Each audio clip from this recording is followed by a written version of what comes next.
अब तक हमने स्टडी किया कि यूनिवर्स का प्रत्येक ऑब्जेक्ट कुछ ना कुछ रेडिएशंस एमिट करता है।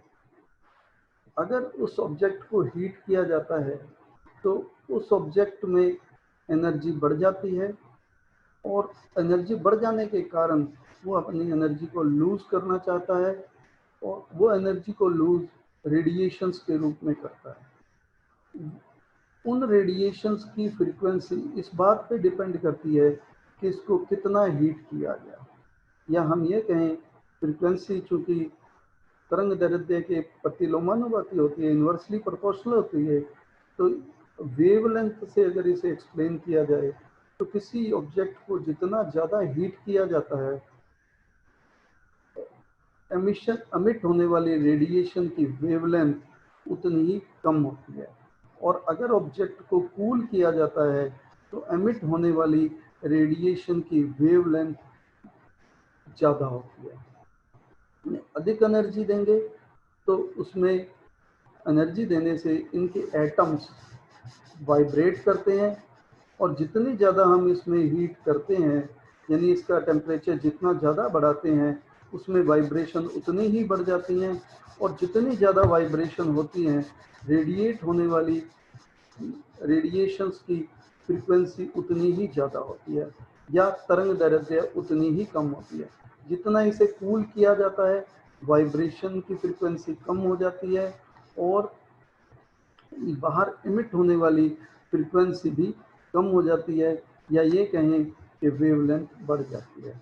जहाँ पहले वेवलेंथ अधिक है, फिर वो वेवलेंथ कम हो जाती है अगर हीट किया जाता है तो। इस प्रकार ये रिलेशन बनता है कि रेडिएशंस की फ्रीक्वेंसी वाइब्रेशन की फ्रीक्वेंसी के इक्वल होती है। एमिट होने वाली रेडिएशन की फ्रीक्वेंसी एटम्स जो वाइब्रेट करते हैं उनकी फ्रीक्वेंसी के इक्वल होती है। और ये वाइब्रेशन एटम्स का जो वाइब्रेशन है, ऑब्जेक्ट के एटम्स का वाइब्रेशन है, जो उसके टेम्परेचर पे डिपेंड करता है। जितना टेम्परेचर अधिक होगा वो ऑब्जेक्ट के एटम्स उतने ही ज़्यादा वाइब्रेट करेंगे। जितने ये अधिक वाइब्रेट करेंगे उतने ही इनकी फ्रीक्वेंसी जो एमिट होने वाली रेडिएशन है उसकी फ्रीक्वेंसी बढ़ जाएगी। टेम्परेचर को वेरी करने से रेडिएशन की फ्रीक्वेंसी को बढ़ाया या कम किया जा सकता है।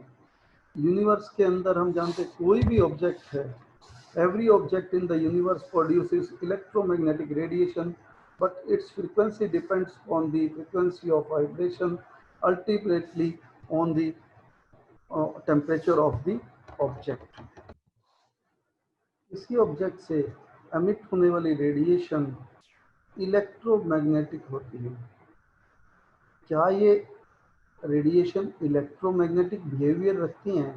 इसे समझने के लिए हम मान लें कि इसके अंदर जो एटम हैं उनके अंदर न्यूक्लियस है, और न्यूक्लियस के अंदर पॉजिटिव चार्ज है जैसा कि हम जानते हैं, और इस आवेश के कारण प्रत्येक न्यूक्लियस अपने बाहर की तरफ इलेक्ट्रिक फील्ड जनरेट करता है जो कि अनंत तक जाता है। परंतु जैसे जैसे इलेक्ट्रिक फील्ड दूर होता है, ग्रेविटेशनल फोर्स की तरह इसका भी प्रभाव कम होता जाता है। हम इसमें से किसी एक इलेक्ट्रिक फील्ड की किसी एक लाइन की बात करते हैं, और इस चार्ज को हम यहाँ दिखाते हैं। एक चार्ज है जो इलेक्ट्रिक फील्ड हर दिशा में बाहर की तरफ जनरेट कर रहा है, परंतु हम इसमें से किसी एक लाइन की बात करते हैं, और इससे अनंत दूरी पर एक ऑब्जर्वर है जो देख रहा है, इसे देख पा रहा है, और ये यहाँ से इलेक्ट्रिक फील्ड एक स्ट्रेट लाइन में यहाँ देखता है। परंतु अगर इस आवेश को हम थोड़ा सा उठा करके ऊपर कर देते हैं, तो जैसे ही इसे हम ऊपर लेके जाते